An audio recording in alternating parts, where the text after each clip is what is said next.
daughters, sisters, and wives. They're gonna change our lives. Be women, be girls. They'll make a better world. Invest in her. Invest in her. Invest in her. And now here's your host, Catherine Gray. Hi, welcome to this week's episode of Invest in Her. I'm your host, Catherine Gray, founder of She Angel Investors and co-founder of the She Angels Foundation. And as most of you know, we are all about empowering women through funding. And today I have on a very exciting guest. She is doing incredible work helping women in India get out of trafficking and into learning a new skill and trade, creating retail clothing that you can actually purchase. And so I'm so happy to have on the founder of Sudara.org.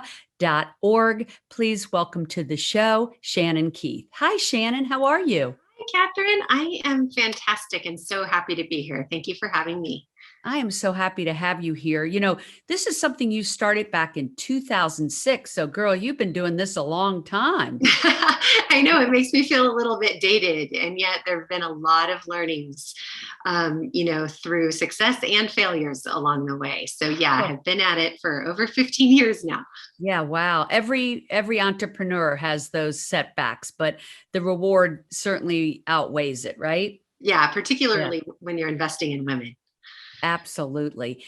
Now, you were just sharing with me that you were born and raised in California. Yep. Long-time native Californians for many generations. Yeah. So I think the first question people are going to have, and I know I have, is how does a woman who's grown up, born and raised in California, end up having this amazing organization helping women in India get out of trafficking? Now, I know a little bit about your story, but I'm going to let you tell that story of your visit to India that kind of prompted this. Yeah, that actually completely turned my life around and upside down in such a good way. It was back in 2005. I had been married. My husband and I met and married. We were living in Orange County. And we went on a humanitarian trip through our church that my husband was leading. And we went to India, actually in 2004 was our first trip. Fell in love with the country, the people, the food, the aesthetics of the textiles. And we're working with really marginalized populations. So AIDS orphans was a huge focus that we were working with. Fresh water, because so much disease, particularly in kind of rural parts of India that don't have a lot of great infrastructure, a lot of children, maternal death, lots of things happening. So we fell in love with the country and the people and went back the following year in 2005. And at that point, our family was actually dedicating a fresh water well for my in-laws' 40th wedding anniversary. And it got matched through a nonprofit partner we were working with in India with a brothel community. And so I was like, what's a brothel community? Like I knew what brothels were, but had never heard of it in the context of a whole community. And again, this was in 2005, before the word sex trafficking or human trafficking was really on anyone's radar. And so lo and behold, come to find out that there is this huge kind of culturally accepted practice of forced prostitution within India. And now we know all these years later around the world, and even temple prostitution, and that there was a whole community of women and children that were born, bought, or sold into sexual slavery without any hope of getting out, without intervention of some sort. And for so many, they could just continue to languish and perish in the brothels as sex slaves. This could just be the saddest interview ever talking about this, but it's not, because you actually have turned around the lives of so many of these women. And I love reading the stories on your website, Sudara.org. And so I'm happy to say, stay tuned in, because this sad story turns out to be a happy story, right? For so many women. Yes, and I'm so sorry for the background noise here in this COVID That's environment. okay. I thought I had everything under Yeah, we're control. all used to that these And then days. a little bit of life happens. And so, yes, Catherine, to your point, sometimes, my husband and I would talk about, like, we're at a dinner party and people ask what you do. And we're like, oh gosh, do we really want to be the buzzkill in the room that really talks about what you're saying is a sad tale? But I really do believe in what you're saying, that there is so much hope, so much goodness happening in the midst of the darkness. And so it really was just a flash of inspiration that led me to say, hey, I can despair and I can cry my eyes out. And believe me, I've cried buckets of tears over this issue with women alongside them in India because of the horrible crime against humanity that's a reality. And yet within that, completely 100% believe, and has been validated over the years, that when you invest in women, when you take a chance on women, they in turn invest in their children, in their communities, and entire communities can lift themselves out of poverty. And so from the very beginning, that has been the heart cry.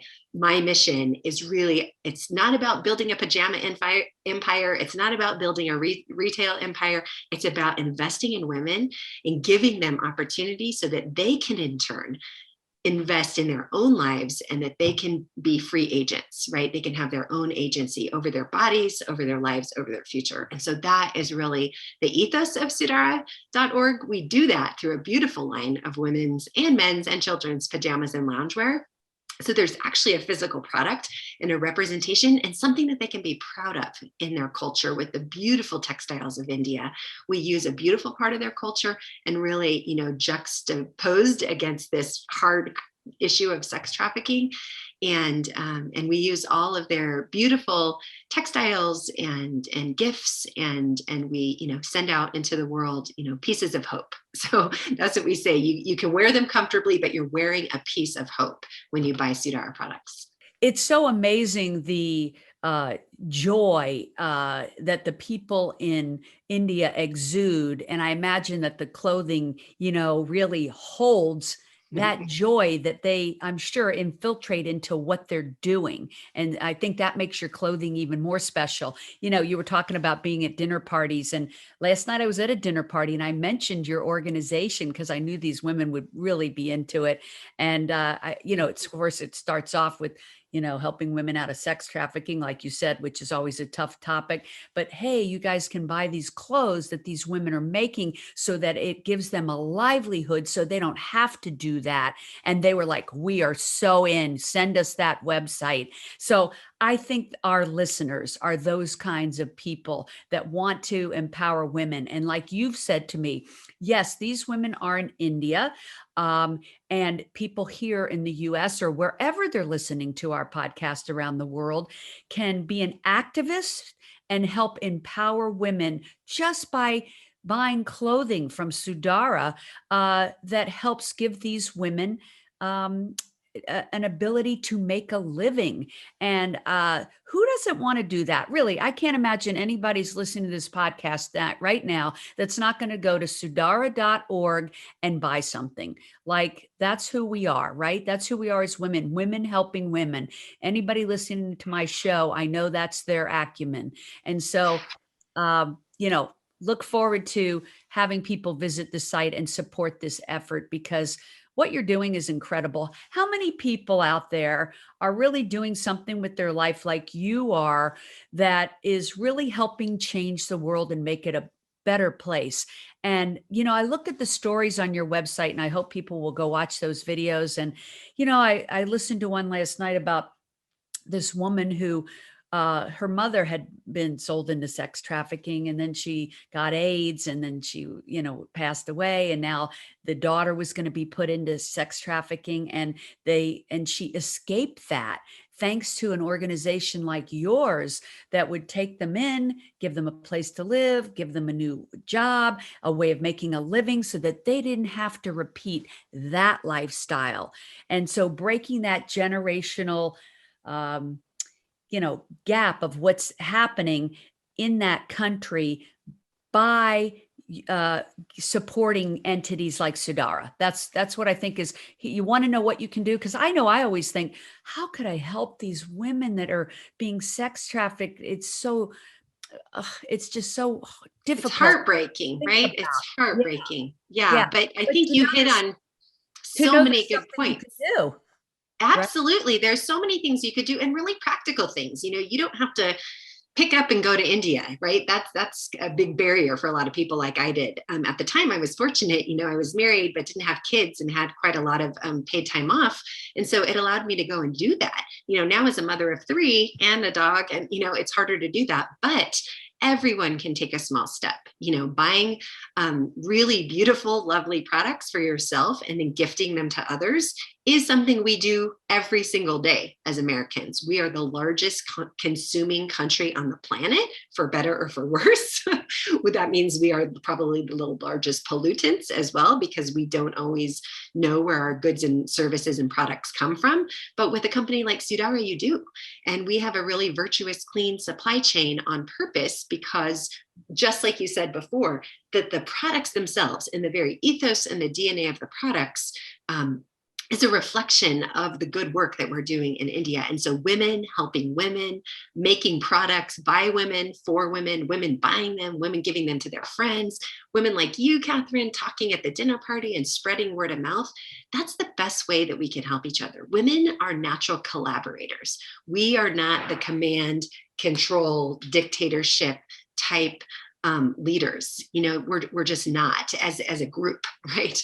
And so women are masterful at collaborating, at working together, and we can do this. So while there are a lot of problems that we have in our world, we are actually solving some of the world's problems by things that you're doing, investing in women-owned and led businesses that actually have a heart to help people on the planet. Sudara's our mission is completely aligned with the UN's SDGs, so the Sustainable Development Goals. So we are collaborating, as other countries, really as a global humanity, to say, this has got to stop. Crimes against the planet and against other humans is not okay anymore. We're entering a new era, I think, of feminine leadership that is on the rise. Couldn't come soon enough, in my opinion.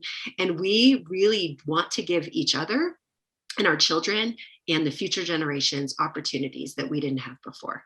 And so now is the perfect time to continue to invest like your company does, and for people to support companies like Sudara. And thankfully, we are just one of many that are starting to pop up all over. So while, 15 years ago when I started this, I was hard pressed to find other companies doing this. I kind of felt like there were probably a lot of us kind of wandering in the desert, doing our own thing. And now even business schools are starting to have social entrepreneurial tracks in their business schools. They're learning, what does it mean to have good business? It's really sad that we have to differentiate. All business should be good business, but maybe we'll get back to that state. Yeah. And I love that you took this path where you started as a nonprofit and now you're social enterprise. I think it's a smart business move, because nonprofits do have a hard time sustaining themselves. And this new opportunity to have social enterprise allows you to really sustain the good work that you're doing. And that's something that people should look into if they're thinking of starting a nonprofit, that is a good way to go, is social enterprise. And I applaud you Absolutely. for doing that. Yeah. Yeah, thank you. And we're actually a hybrid organization. So there is a place for nonprofit and charity, particularly when you're working with marginalized populations, like we are, kind of what they would call bottom of the pyramid populations. And so we have a 501c3 arm of our organization that Right. still helps with wraparound services that women need. So children, people who don't have access to food, housing, kind of the basic Right. needs, the nonprofit can fundraise and help with that. We just did a big fundraising push around the horrible COVID surge that we were all seeing with the Delta variant, popping up in India over the last few months. And so the nonprofit was really able to help raise funds to send money for basic things like food, right? But then the ink side, what you're saying, the for-profit social enterprise is able to make sure that when we move from crisis to recovery, that women have jobs, right? Because we can't live on handouts forever. So jobs are a game changer. Long-term, handouts are not. That's just for crisis sort of situations. Right. And your donations go to Sudara Freedom Fund, correct? Yes. So that's our 501c3 that is California-based nonprofit. Yeah, it's similar to what we're doing. We have our She Angels Foundation nonprofit that funds, female-founded nonprofits that are helping women in the U.S. And then we have the for-profit side. And I think more and more you're going to see that combination where companies have both, like you and I. So what may be a story that you'd like to share of someone that really touched your heart, that you know you've changed their life? One of these women, if you'd like to share one of those stories. Yeah, I have one that's always one of my favorite because it just shows again this ecosystem of women, helping women, Mhm. and that we're all part of it. And so there was a young woman who had, a really tragic story, kind of like the one that you had talked about before, that was able to come into our partnering sewing center in India and was able to get trained. And then the beauty about our sewing center, just kind of a point of clarification before I go on with my story, is that not every woman who comes out of the brothel wants to be a seamstress, right? That's just probably a very narrow group of women who have that interest. And yet there are lots of women who need different types of jobs. So our sewing center and our products kick off revenue that actually helps train women in over 10 to 12 different vocational training options. Oh, that's So fantastic. it's henna art, it's childcare, it's based on a woman's aptitude. Some women who were born and raised in the brothel without an education or illiterate, and they really need to do a vocational something with their hands, like sewing, like henna art, trained to be a beautician, childcare, something like that. There are other women who, for various reasons, had some access to education. So if they do have higher literacy rates, well, then of course they can continue on in their education and do things like, desktop computer training. Maybe they can get trained to be, working in office work or as a secretary. There's also things that are more skills based, like plumbing and so forth. Anyway, so just so that everyone, listening knows that it isn't just about all these women sewing our products. No, we help over 1,200 women a year and all of those different vocational options. So it's all about skills training and job placement because, again, it's true agency. What does the woman want to do with her life? We're not just giving her one choice, so that's not, much of an option there. But anyway, so one of the gals, young women, had been through the skills training and then had job placement. So there's also an 89% job placement rate of the women who've been through our programs, which is incredible because in a lot of the developing world, you can be trained and still not have a job with high unemployment rates. So these women are actually getting real living wage jobs. And she came back to our partnering sewing center after receiving her first paycheck and donated 100% of her first paycheck back to the program. Wow. And just with tears in her eyes and a heart full of gratitude said, I am so appreciative for this opportunity. You, as the organization, literally saved my life. And I want you to help more women like me not be subject to the brothel. So will you take this and help other women? And I just want to pay it forward. Oh my gosh.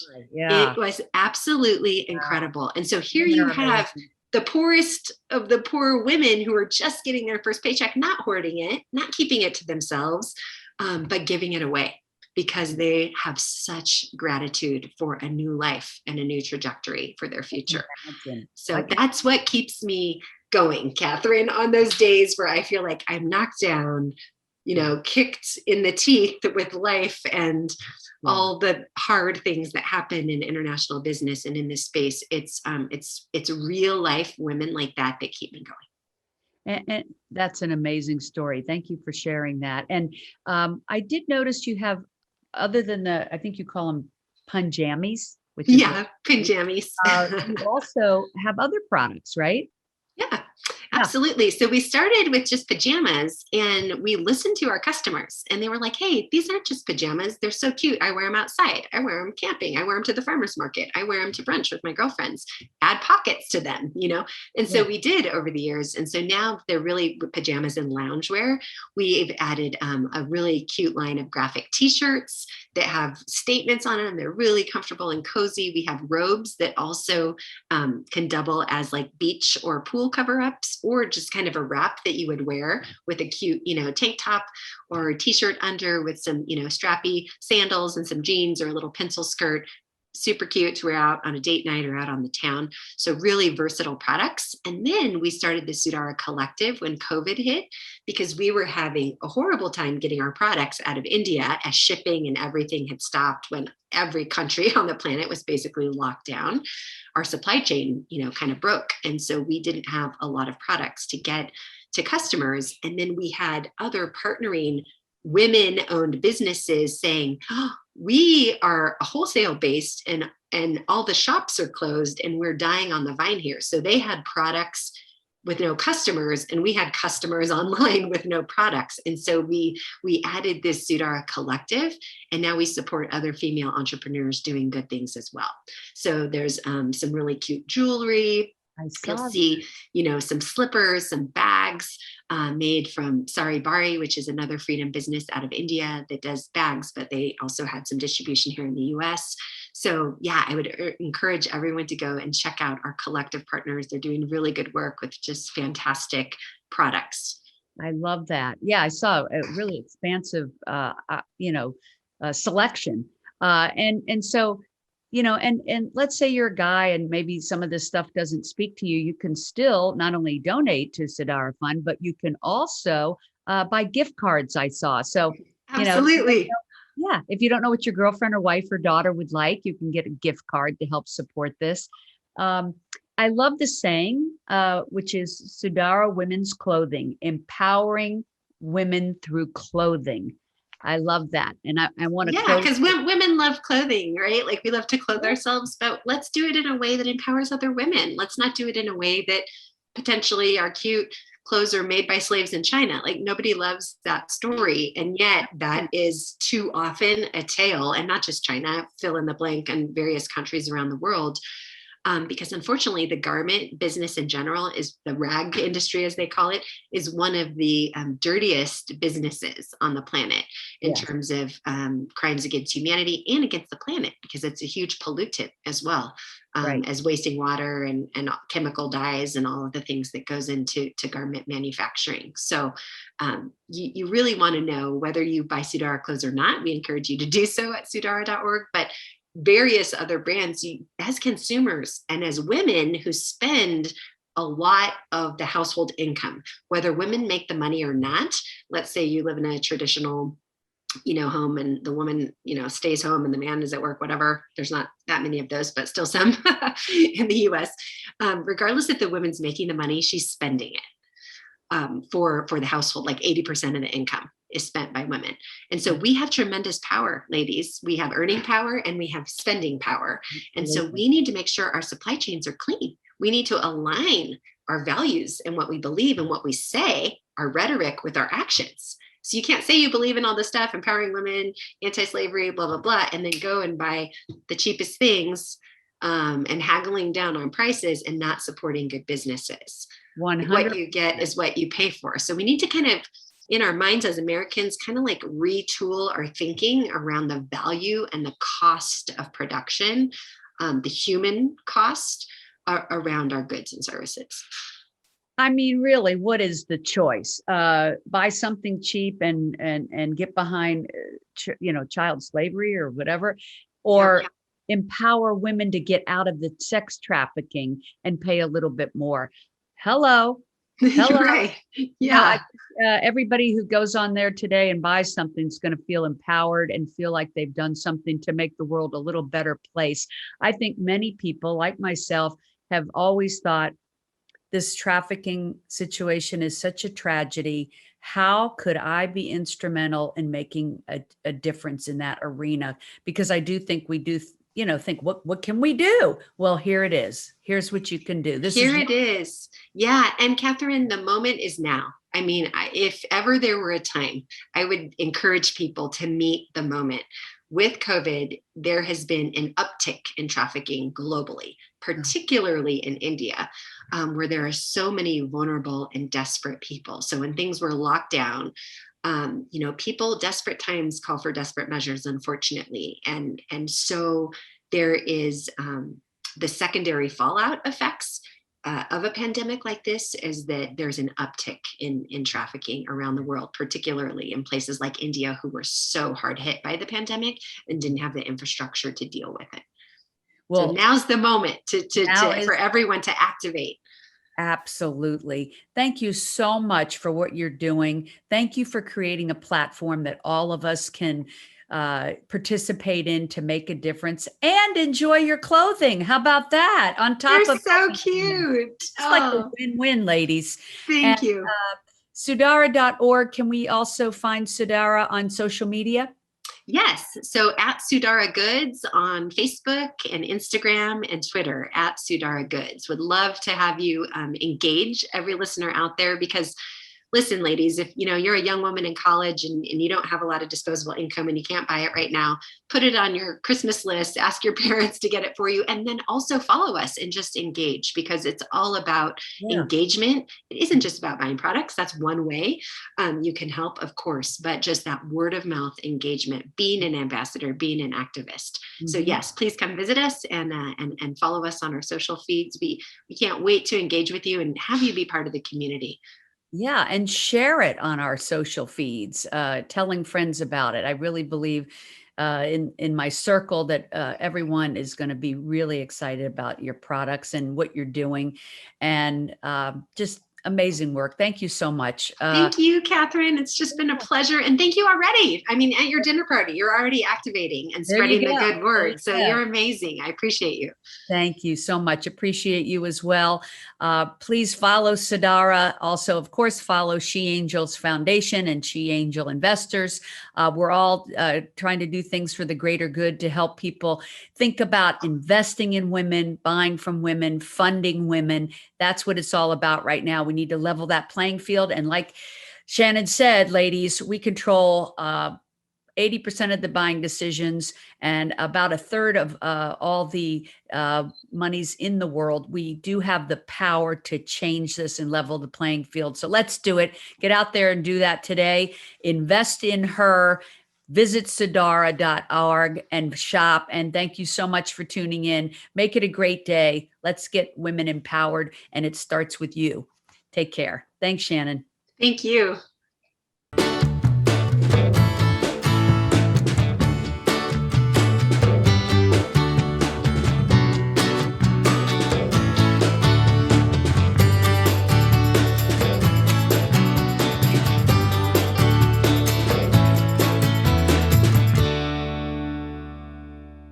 Our theme music was created and produced by Lindsay Tomasic.